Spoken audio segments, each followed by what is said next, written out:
со акцијскиот план донесен во нашата држава во 2018.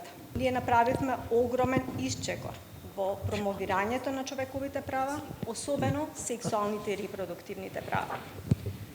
Сметам дека по истекот на овој план, вакви политики треба да продолжат, да се развиваат, согласно со не само заложбите од Најроби, туку и политиките кои што се дефинирани во склоп на акцијската коалиција за телесна автономија и сексуално репродуктивно здравје и права, кои што произлегуваат од форумот за генерацијска еднаквост.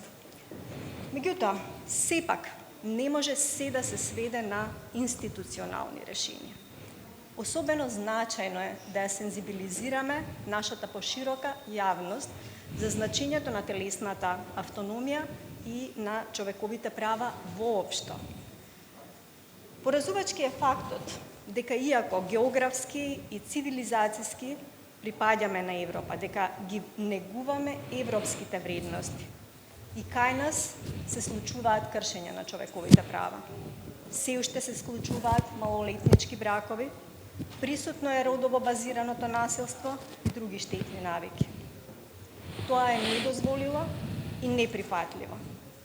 Затоа, покрај законските решенија, мораме интензивно да работиме на промена на менталитетот, на промена на свеста на граѓаните. За жал, во одредени случаи, поради традиционалистичкиот пристап, постои опасност да ги загрозиме основните човекови права и слободни, но и животите на нашите граѓани,